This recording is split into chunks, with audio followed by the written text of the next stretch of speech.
중국이라 불리는 나라에는 고대로부터 황하, 회수, 장강 등 큰 강 주변에 여러 부족들이 살고 있었는데 가장 먼저 문명화에 성공한 집단이 황하 주변의 시족 집단입니다. 중국의 역사는 황하를 지배하기 위한 경쟁에서 시작되는데 위수 주변에서 세력을 형성한 중국 티벳 어족 계열의 부족이 황하하류의 시족 국가인 상나라를 제압하면서 최종적으로 승리하는데 이들이 한족의 조상입니다. 한족의 조상인 주나라는 주변의 이민족을 흡수하면서 한족이라는 민족 공동체를 형성하기 시작하였으며 강과 산으로 대표되는 영토 확장을 통해 팽창하기 시작하는데 이때부터 벌어지는 제부족과의 영토 경쟁이 중국 역사의 본질 중 하나입니다. 중국의 황제들은 영토를 강산으로 표현할 만큼 중요하게 여기는데 영토를 대표하는 단어 중 강을 통해 중국 역사 한 자락을 엿보고자 합니다. 중국의 강은 서쪽이 높고 동쪽이 낮은 서고 동도의 지형적 요인으로 내륙하천인 타리마를 제외하고는 대부분이 동쪽의 바다로 흘러듭니다. 중국을 대표하는 7개의 강 중 황하, 회수, 장강, 절강, 주강은 중국 본토에 있지만 요하와 흑룡강은 한민족의 옛땅인 만주를 구성하는 주요 수원이며 특히 흑룡강은 원래 이름이 모릴 정도로 한민족의 발성과 비슷해 만주를 지키지 못한 아쉬움이 남습니다. 대체로 큰 강은 서쪽 고지대에서 발원하는데 특히 중국 역사에 있어 가장 중요한 황하와 장강은 그 수원을 청장고원으로 하고 있습니다. 청장고원은 티벳고원의 중국식 표현으로 남쪽의 히말라야 산맥과 서쪽의 카라코람 산맥, 북쪽의 곤륜 산맥과 기련 산맥 사이에 위치한 평균 높이 4,600m의 고원지대로 대한민국보다 25배 정도 클 정도로 면적이 아주 넓습니다. 청장고원을 수원으로 하는 큰 강은 황하와 장강뿐만이 아니라 메콩강, 이라와디강, 브라마푸트라강, 인더스강 등 세계적으로 우리가 알만한 국제하천이 여러 개 있습니다.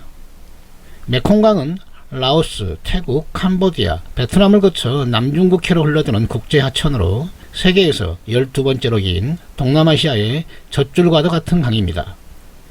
이라와디 강은 미얀마의 국토 정중앙을 관통하는 강으로 미얀마의 역사는 이라와디 강을 터전으로 살아온 민족들의 경쟁이라 할 만큼 그 유래가 깊은 강입니다. 브라마푸트라 강은 히말라야 산맥과 인도 아삼 지역 그리고 방글라데시를 경유하여 벵골만으로 흘러드는 강으로 인도와 영토 분쟁을 겪고 있는 지역입니다. 인더스강은 카슈미르를 통과한 후 파키스탄과 인도를 경유한 후 인도양으로 흘러드는 국제하천으로 인도와 중국 영토 분쟁의 핵심인 곳이 이곳입니다. 외교적 수단의 가장 큰 무기로 등장한 수자원에 대한 통제력은 청장고원을 지배하고 있는 중국의 가장 큰 자산 중 하나이며 덤으로 지하자원까지 무진장 묻혀있기 때문에 고대로부터 이곳을 터전으로 살아온 티벳 민족에게는 주권의 상실이 안타까울 따름입니다. 중국은 대륙을 관통하는 흑룡강, 요하, 황하, 회수, 장강, 절강, 주강을 7대 주요 하천으로 선정하여 특별 관리하고 있는데 강을 지배하기까지의 역사 또한 흥미롭습니다. 수천 년 전 거칠고 변화무쌍한 황하를 지배했던 시족 집단이 전 세계에서 가장 성공한 민족 한족으로 발전해온 과정이 곧 중국의 역사이며 이는 강과 산으로 대표되는 영토 확장과 그 기회를 같이 합니다. 황하의 원래 이름은 하로, 청해성에 위치한 청장고원에서 시작되는데 이곳은 맑은 호수가 별빛처럼 많다 하여 중국에서는 예로부터 성숙해라 부르던 곳입니다. 성숙해의 맑고 깨끗한 물줄기는 북쪽으로 방향을 틀어 오로도스라는 거대한 황토고원을 휘돌아 남쪽으로 향하는데 이때 침식된 황토가 물에 섞여 신노란 황토빛으로 변하기 시작하는데 황하하면 떠오르는 대표적인 흙탕물 후커우 폭포가 바로 이곳에 위치하고 있습니다. 관중고원과 운성고원을 지난 흙탕물은 산문엽이라는 좁고 긴 협곡을 빠르게 흐르다 드넓은 평원지대를 만나 갑자기 유속이 느려지는데 이곳에서 중국의 역사는 시작됩니다. 황토를 잔뜩 품은 물줄기는 낙양부근에서부터 품었던 진흙이 강바닥에 쌓여 점점 높아지는데, 그 한도를 넘어서거나 상류에 많은 비가 내린 경우에는 어김없이 홍수가 발생하는데, 이는 오랫동안 이어온 자연현상입니다.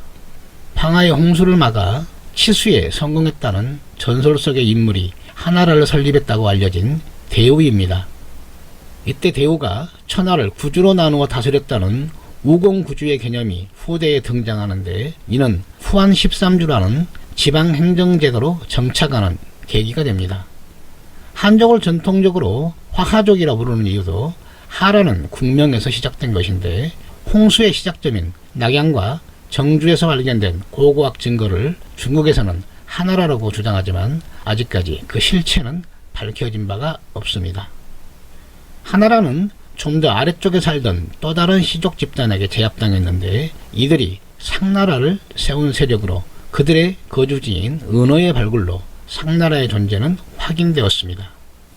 상나라는 황하유역에서 가장 강력한 정치 세력으로 성장하였는데, 국가의 주요 의사결정을 점을 쳐서 결정하였는데, 그 과정에서 자행된 학살과 인신공양은 마지막 악 제신 때 그 절정에 이르게 됩니다. 황하 상류인 위수에 살던 또 다른 희족 집단인 희주가 상나라를 공격하여 멸망시키고 황하에 대한 지배권을 획득하였는데, 이들이 설립한 국가가 주나라입니다. 상나라에서 주나라로 권력이 바뀌는 과정을 맹자는 상나라 왕 제신을 아주 못된 놈이란 뜻의 주로 호칭하고, 못된 짓을 많이 하여 신망을 잃으니 주나라 왕 무가 대의명분에 역각하여 정권을 찬탈한 것은 아주 정당한 일이라는 주장을 한 바 있습니다. 유가적 사상인 대의명분은 황제가 올바른 정치를 하지 않으면 누구라도 황제를 벌하고 정권을 교체할 수 있다는 사상적 기반을 제공했는데, 대의명분은 권력자가 가져야 할 최고의 통치 철학으로 자리매김하였으며 우리나라에도 수입되어 조선시대 이후 가장 잘나가는 정치적 용어로 발전합니다. 주나라는 분봉이라는 봉토 제도를 통해 영토를 확장하였는데, 기존의 영토였던 위수지역과 황하 하류에 대해 산서성에 위치한 황하의 지류, 변수 주변까지 지배력을 확장합니다. 또한 고대로부터 코끼리가 살았다는 예라 불리는 지역까지 분봉을 통해 세력을 확장하였는데, 이곳이 중국의 주요 7대강 중 하나인 회수 이역으로 고대로부터 이 강을 회라 불렀습니다. 회수는 동백산에서 발원한 본류와 진령의 동쪽 끝에 위치한 보고산 자락과 숭산 자락에서 시작된 지류가 하남성과 안희성을 거쳐 홍태코로 흘러갑니다. 과거 수나라 양제가 대우나를 건설할 때 회수의 주요 통로이던 홍태코가 고야호 등 다른 호수와 연결되면서 황하로 흘러나가던 하류 물질계가 약해졌으며 현재는 운하로 이용되고 있습니다. 고대로부터 형이라 불렀던 장강과 한수 사이의 땅에서 세력을 형성한 초나라와 회수 하류와 장강 하류에서 세력을 형성한 오나라, 그리고 절강 지역의 월나라가 자기를 받게 되면서 제2후국의 반열에 오르게 됩니다. 즉 서두시대 때 중국은 황하, 회수, 장강 이부까지 영토를 확장하였는데, 전통적으로 중원이라고 표현하는 지역적 개념이 이때 완성된 것입니다.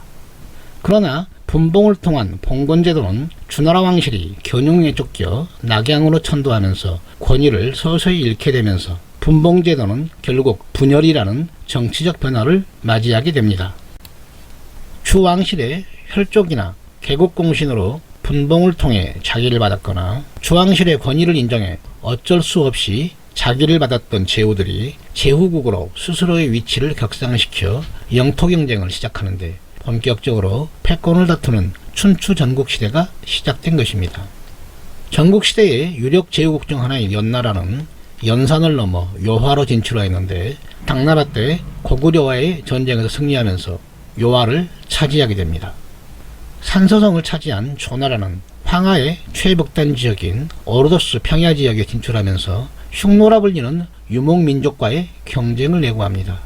특히 관중에서 세력을 키운 진나라는 장강 중류에 위치한 파와 촉으로 영토를 확장하여 중원의 모든 국가들과 직접 경쟁할 만큼 성장하였는데, 영정 때 통일전쟁을 시작하여 기원전 221년 최초로 중국을 통일합니다. 2000년도 훨씬 전에 존재했던 진나라 때 이미 중국의 주요 하천 7개 중 황하, 회수, 장강, 요하, 절강 등 5곳에 대한 지배력을 확보했다는 것을 의미합니다. 원래 월족에 살던 절강과 주광유역은 진나라 때부터 시작하여 한나라 때 중국의 영토로 편입되었는데 이곳에 살던 월족 중 일부는 한족에 동화되었으며 일부는 남쪽으로 밀려나 오늘날 베트남의 주요 민족으로 정체성을 유지합니다.